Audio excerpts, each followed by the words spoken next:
Hey, welcome everybody to a podcast all about the culture of horticulture. My name is Alexis, and I am a horticulture extension agent, and I've got some other plant lovers with me today, and so I'm going to let them introduce themselves.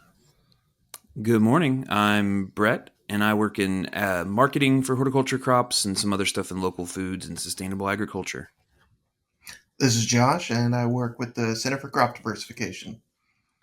And this is Ray. I'm a field agent here in the central part of Kentucky. And we are here podcasting from Kentucky, where it is a nice stormy day, and I think all of us are feeling the effects of just the Kentucky crud. I know I am. Got some weird things happening up in the sinus cavity. How are you guys feeling? Better. I just had that last week, so it's been a little tough, but it's the time of year. It must be. Yeah, I was woken this morning, as Garth Brooks would say, the thunder rolls and the lightning strikes. My love has not yet grown cold, but otherwise it was a nice, exciting way to start the morning. Yeah, what do they call this? An active weather day. I was getting lots of phone calls because here, I know this week it's been unseasonably warm. Yesterday was 72 degrees here, at least in this part of the state. And, it's amazing how we start to get phone calls from homeowners and producers. I mean, number one, it's the time of year, but number two, it's February and we have a nice day and it sort of activates all the gardeners, both commercial and consumer. Yeah. Emerging from my seasonal depression, clicking my heels. Not so sad love these longer anymore. Days. Love the longer days. What are we talking about today, Alexis? Yeah, so, we thought, like Ray said, we're starting to get some of these phone calls, starting to have these people come out that's warm. They're starting to think about what they're doing. And one thing that we've really noticed is a lot of people are new to Kentucky, moving to Kentucky, or are moving back to the farm. And so we're getting a lot of questions on, I bought a farm now, what do I do with it? Whether it's something really small, because as we know, horticulture crops, you can grow an acre of vegetables is a lot of freaking vegetables, you know what I mean? Or, they're doing some larger scale stuff. And so we just kind of wanted to talk about when, you're coming in and you're like, I bought a farm now, what do I do? Right? Yeah. That's a common question a lot of us get. I know probably both on campus and off campus, we all in our system probably get these questions. And it's an exciting question, but it's one that's sort of open-ended, because then when I get a question like that in the field, I immediately go into investigative mode. I don't know about you guys, but when I get a question like that, there's all these gears that start turning in my head, and all of these questions start to form on what I need to ask to find out more. Yeah, I wonder too if it comes in part out of the pop cultural projection or idea that farming and going back to farming and having a small farm is this romantic thing that maybe is the premise for a Hallmark movie or something like that. Oh, sure. That absolutely has to be part of it. And I think COVID was no small part of it when we were all at home. I don't know about you all, but I saw a real resurgence and interest. I mean, the interest has always been there for home gardeners, but even on the commercial side, there was this interest since, I don't know if it's people had more disposable time and they were just at home more, but more interest overall. So it seems like we had a spike the last 3 years in, folks that have questions like this. They had just purchased or somehow gotten their hands on a piece of land, and they either wanted to do personal food production, or they wanted to maybe do the next level up, a market garden, or even they had aspirations to go to that next level, full-blown commercial operations. But yeah, I've been getting more of those questions here lately. Fun questions, great questions, and it leads to great conversations. See if you'll agree with me on this. I think I would say the best time to think about what you're going to do with the 10 acres that you bought is before you bought them, and when you're selecting where you're buying them and what they look like. But if you're in the position now of having bought 10 acres, we want to talk about some of the things that you might think about as well. But if you're just in that process of thinking about it and considering it, you're ahead of the curve, and you're maybe going to be able to make some good decisions about where you're buying, checking out the soil type, checking out the topography, all that kind of fun stuff, as well as thinking about what would be a fun thing to grow or do with that land. Right? Yeah, would you all agree with that? Yeah. Oh, absolutely. Yeah. When we bought our farm, I was like, it's per a soil test. Like I had that in my It's contracts. awesome. I have to get a good soil test and respond. But yeah, I mean, and it has to be about what excites you. Cause just going back to what you said, Brett, like it's not, there's a thought process there of it's, you're going to be, I don't know, if you're a woman or if you're not, whatever you're into is just like running around in your cute apron and your sun hat and feeding the chickens and stuff. And while, some days it occasionally, very occasionally can be like that. A lot of the times it's carrying water in, 2 feet of snow and uphill I both think you've hit ways. on something there, Alexis, and it always catches my attention when I'm listening to people, but you said it. It's like whatever kind of floats your boat or wherever your passion What lies. excites And you? it seems like as an investigator, as we're trying to investigate and how we can best help people in achieving their goals, is realizing what exactly their goals are, what are their passions, what motivation have led them to the point of wanting to we're, for the purposes of the conversation today, maybe assuming a newer producer, but what has led them to that point? And that's an interesting story in itself. And like Brett said, if they've already acquired land or have land of some sort, you have to ask, well, have you checked into the capabilities of the land? Or even before you ask that, you, like Alexis said, kind of what floats your boat, what gets you excited, what's your knowledge and skills, and why are you doing this? And I'll just add to rain a little bit on the parade and dampen those sun hats and pretty aprons with some marketing and That's my economic job. considerations. But if your passion includes making some money off this thing, then that's something you're going to need to be thinking about from the get-go. Because It's a good point. if you're really passionate about growing heirloom decorative cucumbers, and there's nobody who wants to buy those things, if you're passionate about it, then grow all the decorative cucumbers you want to grow. But if you're passionate and wanting to make some money off of it, that's also just a consideration. It's a consideration with where you're buying the land, where you're going to sell it, how you're going to sell it, and also your skill set and your interest in even doing any of that selling stuff. So I just wanted to kill a little bit of the buzz. You guys were getting a little too excited about plans. Well, Yeah. I heard it rains like in my brain a lot is I've heard somebody say, do you have a hobby or do you have a business? And if you are, and it's okay to have one or the other, it's okay to have both. And so if you're not making money off of what you're doing, you have a hobby and that's fine. Like if that's what you want to do, but if you want it to be a that's business, absolutely fine. Yeah. then you have to make money off of it. And so thinking about what excites you keeps you motivated in those hard times of business. But you also need to be thinking about, market, who you're going to sell to. What's your ideal market? Do you like dealing with people like at a farmer's market, or are people really annoying to you and you want to sell wholesale? Because I get it. And then like kind of some resources that are available to you, equipment, time. Do you have, some money coming in from, your favorite So many uncle? topics, and you guys have hit on something that's a big deal for me. I've worked, in extension both as an ag and natural resources agent for several years, and then went specifically more specialized into horticulture. And I noticed that on the ag and natural resources side, when I was talking about row crops and cattle, there is indeed marketing strategies and efforts that go into that. However, there are established market channels in the state for those things. But I've often noticed in horticulture, there's a significant difference. You guys mentioned two things, production and marketing. In horticulture, a lot of times, especially if you're smaller or you're doing direct marketing, such as through a community supported ag or CSA, something like that, you have to create your own market. And that's a big difference that cannot be understated, because I think that's a great place to start, Brett, is that if you are indeed wanting to make money, and that's one of my early questions is, well, have you talked to anyone? What makes you think that you can sell, this many eggplants or turnips or radishes or dahlias or whatever? There is a distinction, and I handle those two questions different. Production and marketing are two different things, especially in horticulture, where a lot of times you are your own marketer.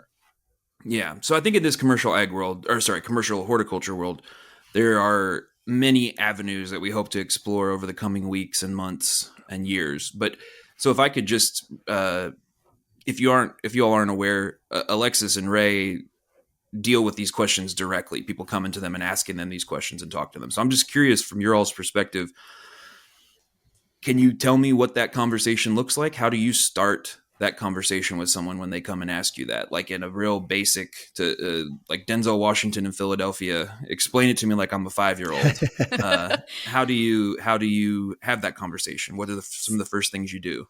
So for me, like, and we've kind of already hit on it, and I won't, go too far into it, but the first one is, why do you want to farm? And from that, you can pick out, do you want a hobby? Do you just want to provide for your family and homestead, or do you want to have a business? Then if we go that business route, which I think is mostly what we are focusing on, like, through this podcast, is kind of that business route. Again, talking about crops that excite you. And a lot of time they don't know. And so, we talk about, I then reach into what those resources are. So, did you already buy a tractor? Do you need to buy a tractor? Are you going to be doing this full time, or is this going to be something that you come home and work until dark after your full-time job? So those are kind of the first questions I ask. What about you, Ray? Along those same lines, yes. I usually back up, and it's sometimes surprising, especially if someone's completely new, but they have aspirations to farm and make some profit from that, is I ask a lot of questions about their family. How big is your family? How much time do you want to devote to this? Have you talked to your family about your plans? And I have straight up caused arguments in my office between couples. Because maybe they haven't discussed as much as they should, how much time this is going to take. And I've just straight caused arguments before, but that's good. You have to be explicit about those things and talk about that. Is it going to be something that, as Alexa said, are you going to do it after your other job? Or is it going to be something you're going to do as a part-time job? And if you have kids, how involved are they going to be? Or do you think they're going to be if they're teenagers? And have you talked to them about that? That's kind of where I start with the conversation. Is I kind of back up, and this comes from sort of the family and consumer side over the years, as I've heard, some of those folks talk about family goals and family time and family planning. I really start from there, because I back up, especially if it's someone new, and I ask about their family structure. And that kind of leads into what Alexis already alluded to, is how much time you're willing to devote to it. Because it's going to take time if you're in it to kind of win it and make a profit eventually. Yeah. Josh, we have, so through the Center for Crop Diversification that Josh mentioned earlier, we have this little doodad we call the Biz Quiz, and Josh has actually been going through and seeing some of the trends and how people answer, and you can access that on the Center for Crop Diversification website. Josh, what are the kind of main variables that we look at in that? Well, we basically, the question, like Brett said, is there, or it's there to answer that question of what should I do? Not really answer that question, but start guiding the conversation of what should I do, now that I have some land, or I'm considering acquiring some land, what horticultural crops might work for me. And it looks at or asks questions about capital or access to, what kind of access they have to money, as well as land and size, over an acre, under an acre, that sort of thing, as well as their access to labor besides just themselves. And through their answers to that question, it kind of comes up with, I believe there's 8 different kind of archetypes, you could say, that it gives recommendations on. Here's crops you might consider that fit well with what you've got going on, and here's crops you would probably want to avoid based on, what your obstacles are. And that's essentially what it does, and it's been running for about 4 years now.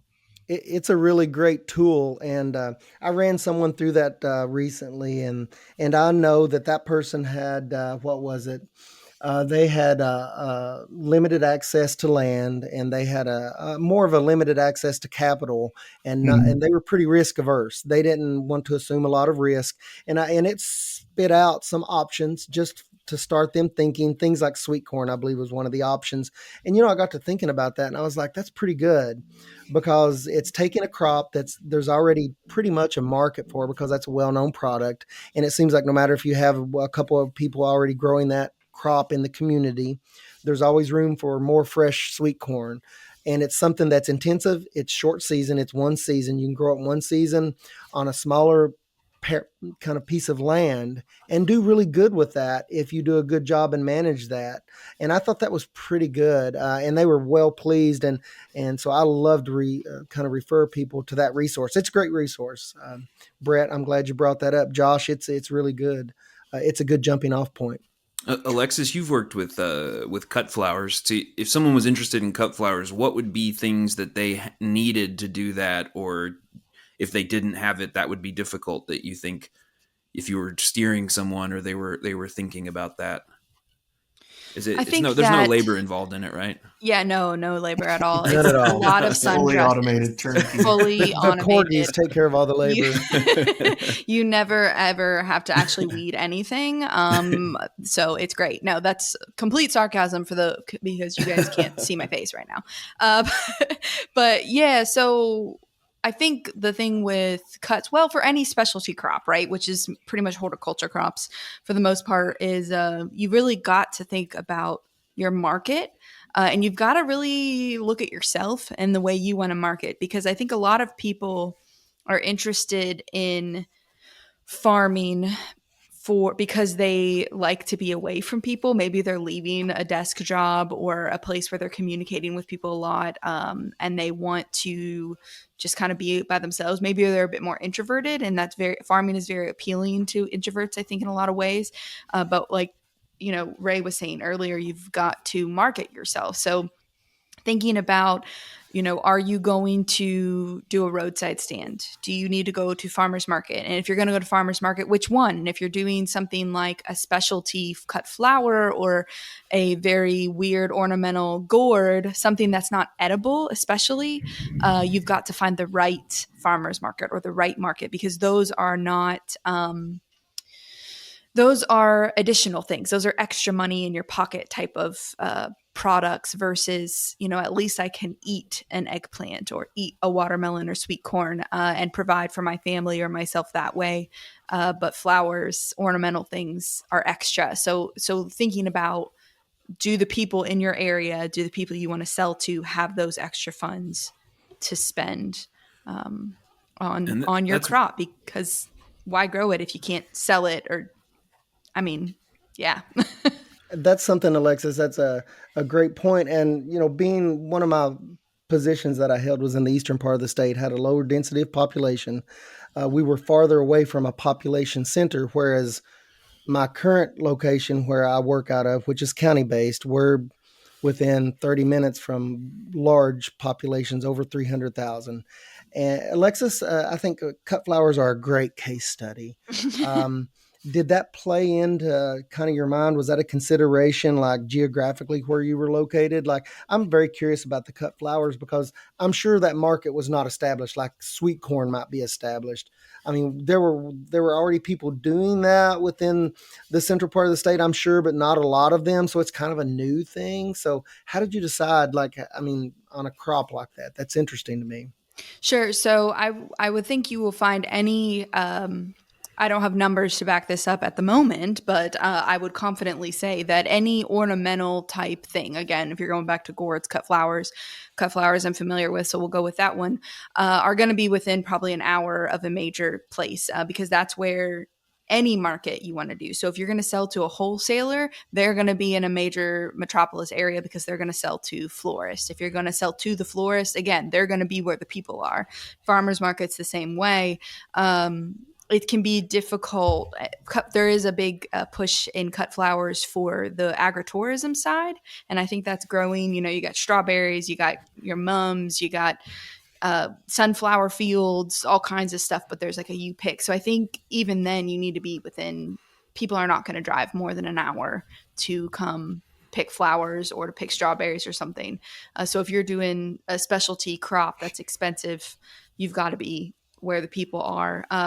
And sometimes that's not great when you're doing your soil tests and you're like, oh, there is rock 12 inches below the surface, and it's not ideal to grow stuff in. But it is possible, and I think we have enough areas, at least in the state of Kentucky, we've got kind of these hubs, right? Like if you look northern Kentucky, there's one, we've got Louisville, Bowling Green, we've kind of got these hubs popping up. And if you look at CCD as that cut flower map, and if you look, they're really centralized kind of around those big hubs, because you got to drive to them. That's one of those things, I think, where if you're in the process of considering buying a farm, you have a leg up on this, because proximity to markets is one of the things that sometimes people tend to overlook. Mm-hmm. I think, and or they just kind of assume that there's going to be a market. Back to what you're saying, Ray. There's not a tomato elevator like there's a grain elevator available in the state, and so considering where your markets are, because not only will it determine whether or not you are going to feel like or be able to afford driving to get access to a market, but there's also different types of markets, and we tend to see Absolutely. different types of prices, different kinds of demand for different products in those places. And shockingly, just like in if you live in a city, all the places where that are really cool are more expensive, and then you move further out or you move to other areas and it's less expensive. It's the same way with a lot of land prices with Mm-hmm. proximity to markets, because people want to live closer to cities, and maybe they do want to live closer to places where they're going to market and they'll be able to sell. So in our example of Kentucky, I tell this is several years ago now, but on a given Saturday in the fall, we do some price reporting. Apples in the south central part, fairly rural part of the state, were selling for 89 cents a pound. In Lexington, which is central Kentucky, second largest city in the state, they were selling for $2 a pound. And in Louisville, the largest city in the state, they were selling for $3 a pound. These are just kind of It's amazing. generic apples locally grown at farmers and being sold at farmers markets. And there was that variability in price. But there's all kinds of things to consider, because if your rent is three times, or your rent or your mortgage is three times as much, well, you're going to have to factor that into the things that you're Or your deciding. vendor But fees. Yeah. yeah, absolutely. It's a whole You have avenue to of, check of into the weighing those markets. Yeah. costs. And so hopefully, as people are listening and they maybe get frustrated when they ask someone, I have 10 acres, and they want an easy answer for what they should do, hopefully you're getting a little insight into the little hamster wheels that are spinning inside of all of our heads when we try to answer that in a pithy way, because it really can be fairly involved. It doesn't have to be complicated, but it does have a lot of moving parts. Marketing is one thing. I mean, it's a huge piece of the puzzle. Access to population. I know we used to go into 3 different states, and it seems like everything was 2 hours to get to a population center, and that just added. When we were personally producing years and years ago, is it just took time and resources to truck crops and get them on location, and we just had to add that in as a sort of a variable cost. But there's another piece to this. I mean, the podcast is horticulture, and there's a big cultural piece to this aspect of farming. And by that, I'll kind of relate my personal situation that I kind of was just talking about years ago. We were in an area in the eastern foothills, and there were not as many farms of the type that we had. There was not as many farms in the area. And we always felt like we were somewhat isolated. Not only that, I mean, there was farm meetings going on for cattle, and at that time there was tobacco in the state, but there wasn't a lot of farms around us. So we didn't have this kind of safety net of people we could borrow equipment from. So there was this whole cultural aspect, and that's something I like to discuss with people too, just so that they consider that. But not only that, but you guys have something that always reminds me of this. It's the geo map of where you can purchase supplies for horticulture in the state, and I refer to that all the time. And Brett or Josh, maybe you guys can give us some more information on that. But that's a big deal. Where do you buy your supplies? Where does Alexis get supplies for cut flowers? And that is always in my mind, because before shipping became cheaper, we used to have to drive to Lexington to get supplies, which was 2.5 hours away when something broke. And that's part of the cultural aspect of farming. That's a big deal to me. It left a big mark on me at a young age. Now, the area that I'm in now, there's many, many more farms. It's predominant farming community, and that's a wonderful safety net. I love that farming culture, but not everybody is as lucky to have that. But that map, who does that? Brett or Josh?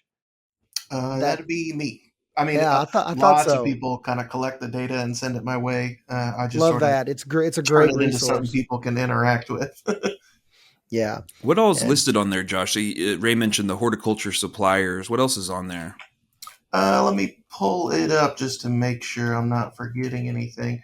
But let's see. So it's horticulture suppliers. Currently, we're also listing um, ag tourism sites, roadside stands, oh, that's a uh, good one. the produce auctions, which also has links to their schedules, and all these things. They list their kind of contact info associated with it, email address, website if they got one. But other resources we have on there are places that or sites that have registered with that Kentucky or the what is it the CAPE program. I always forget what that stands for, but it's the shared equipment that's available in counties. We try to have an updated list of what equipment is available at those sites. And yeah, let me make sure I'm not forgetting anything. I think there's about There's so much six information or on that seven on website. there. It's awesome. It's really Yeah. good. That's another site link that I send new producers, especially in horticulture, where sometimes it can be a little bit harder to track down, like a supplier for coverings for hoop houses or low tunnel, Mhm. places. So that's why I really enjoy that site. The, It's a good one. the two that I forgot, it's got the farmers markets listed on there, and also water testing labs for the ag water kind of compliance for people that are, Oh, I forgot about that one. Awesome. Yeah, needing to test their that, water. that's a good thought. If you that's something that I think a lot of people don't think about is like especially if you're growing food, how are you going to wash your product or not wash your product, and do you need to wash your product? And there's a whole system there um, about that. So when you think about it, when you start doing your research on crops or markets, there's a lot more to it than just growing it. It's all the cooling and all of that on the post harvest end. Hmm. Yeah, there's just something that's kind of been mentioned, about that. There's sort of this tension of, if you haven't yet purchased your farm, and understandably, people come to land in a lot of different ways. Might be inheritance; they might not have that kind of choice in where to go. But if you do, there's a lot of things that are impacting you. Your proximity to markets, or as Ray said, your proximity to sort of suppliers that you would need for certain products, or to replace equipment, and that proximity to those places can influence kind of land values, and who's around you, what's around as far as the community goes. There's a lot of things that weigh on that, and yeah, at least with the maps we try to tell you where things are. And not to Debbie down, if you've already bought land or have land and you're like, oh crap, I'm that person who's 2 or 3 hours away from some stuff, not a big deal. I mean, it's just reworking. You may not have as many options for what you grow or how you market, but maybe you look into freezing things or doing wholesale options so that you're only traveling once a week Right. versus, a couple times. So there are options. Mhm. Nobody like panic. I'm like, I'm in the worst place ever. You're Right. not. There are, and that's the beauty of it. Of what there's so many ways people eat or people enjoy Right. horticulture Yeah, crops. and there's a definite balance point. There's a pro and a con that if you're a farm and there's no other farms of your type really really close to you, that's a pro and a con. It's like you want farms in the area, but you may not want necessarily 20 farms right next to you growing the very same thing. That can be a good and a bad thing depending on how we discuss that. But Right. yeah, if you're located in an area and you have a unique product and you're the only one growing that unique product, you may be able to, in certain circumstances, command a higher price for that. But the flip side of that is if you're in an area and there's lots of vegetable farms, you have to take that into account also. Because there may Yeah. be 5 other farms that have the exact same product as you. And as Alexa said, you have to really take a hard look at your final product and Yeah. kind of how you deal with that, how you package that. If you're growing blueberries, you're going to need cooler space or some kind of specialty equipment in a lot of these situations.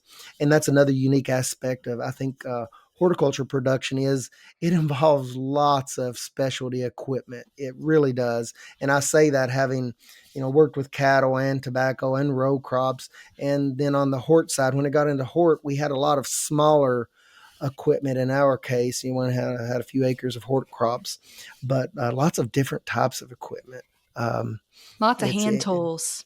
Yes, not toys. They're tools. Every time I go to buy something new now, just for home, I get into trouble. But yeah, there's lots of really cool tools in the hort biz too. Yeah, absolutely.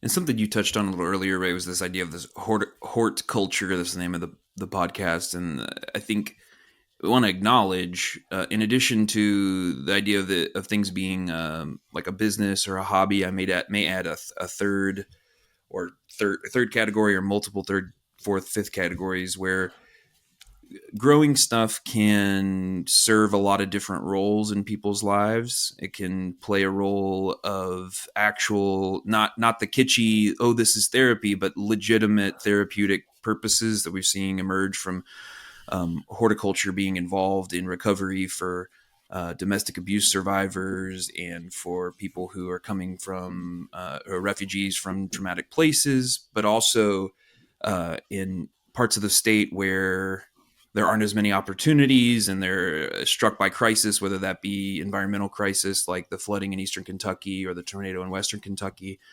Horticulture can play a really important role in community level resiliency. It's where the idea that like food sharing is just such a normalized and important part, and none of those things hit the market in terms of dollar exchange. And so sometimes they're lost in translation, or they're not really emphasized by people who want to see dollar impact.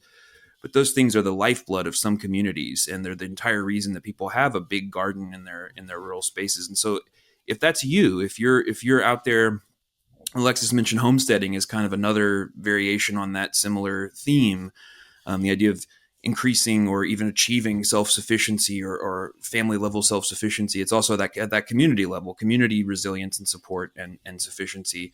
And so if that is you, there's a place for you here too, because the production side is going to be similar. You're going to want to produce plants that don't have a ton of disease issues and that are harvestable and usable and all those things, because you're just because you're not selling them to somebody doesn't mean that it's not worth something. And it's worth a lot, actually. So I just wanted to mention that real quick. We've been talking about marketing, and I work a lot in marketing, and it's mainly because people tell me they want to make money. And so that's what I'm trying to do, is to help them do that.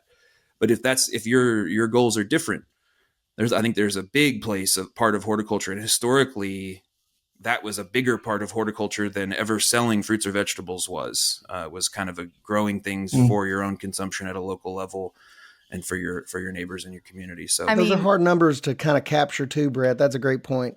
And, part of our job is from time to time we're called upon to say, well, what's the magnitude of production in your area? What impact is production in your area? So kind of going back to the Victory Garden model, it's really hard to capture because it's a local food system. It's just that. It's a local food system, and it has lots of different tiers with people doing lots of different things. And a lot of those, and I've worked with producers that they're retired from jobs, and their goal is, I work with a couple, their goal is to produce every year food for food banks. And they do some really interesting things. They produce a lot of food, but is that ever captured on economic reports? No, probably not, at least not any that I know of. But that's a great point, because it's all part of the fabric kind of local food systems, and that's a part of it. Yeah. And that's the profit of you, to you, as a producer. If it's accomplishing your objective, then it has value to you. That's your value, but it may not be in a strict economic sense. Yeah. Mm-hmm. Yeah. Everybody has either given or received. Hopefully, if you haven't, hit me up. I'll get with you. Either fresh tomato or some flowers that somebody grew, and it's just the look on their face. Whether you're doing this to sell money or to sell money. I wish I had so much I could sell it. I'm going to sell you this $1 for $1.25. I like that. Investing. Yeah. That's how we do things. No, but it's the excitement and smile and that feeling that brings back to the people receiving it. Brett is right. He's the heart here at the Horticulture Podcast, I like to think. Or I'm over here like, make money. I'm gonna sell you this dollar bill. Okay. So now you know where we all stand. One thing just to kind of, I guess, sort of wrap up whether or not you are getting started, or maybe you're just a couple years in, which I think this podcast is for you, whether you're getting started or you've been doing this a couple years, is don't necessarily expect to be doing the same thing in year 3 that you were in year 1. Maybe some of the same things. Maybe you are and you got it right the first time, but farming is all about adjusting with the seasons, what went wrong, what went right, and whether that's I need to make sure, I'm doing some row cover on my cucumbers, or I need to market better, whatever it is, you're probably going to be doing something different, and you're going to learn about yourself as that process, what you like to do, what you enjoy. Wow, I really hate picking zinnias because they really give me a rash on my arm. So I'm just not going to grow them anymore. And you might make those decisions, based on your own personal likes and dislikes, as well as what sells and what doesn't sell. And that's all a part of it. And don't be scared to change that up. Like, you're allowed to make a choice to not do something, even if it is selling. If you really hate it, don't grow it. Like, life's too short, right? And farming is too hard to to grow something you really don't like.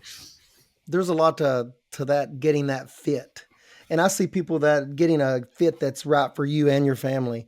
And I've worked with people, and they've been doing it pretty intensively for 10 years, and they are still tweaking what they grow and assessing why they grow it. And is that product meeting their needs? Both their labor needs, family goals, all of that. It goes into it. It's one of those things that's a classic example of this conversation today is, well, it depends. Us in sociology that have a little bit of background in that, we love to say, well, it depends. Well, there's no right or wrong answers today. It's just, does the end results accomplish what you want it to do? And if it personally works for you. Now that's different on an economic level, but it's sort of broad today, and that's the nature of the topic that we're talking about. It's kind of, we'll narrow down. This is a great jumping point. I love this conversation. It's a great jumping off point for future podcasts. There's so much we could jump into, so many different avenues here. So I'm just trying to think of, like, what are a couple of the key points we've covered today. So I think one is, if you haven't bought yet, location is on the selection of the land. Thinking about what's important to you and what your values are and what your goals are for this whole deal. I think another one is, and this is one that I come across a lot, is that don't assume that there are these markets for the things that you want to produce out there that you're just going to tap into.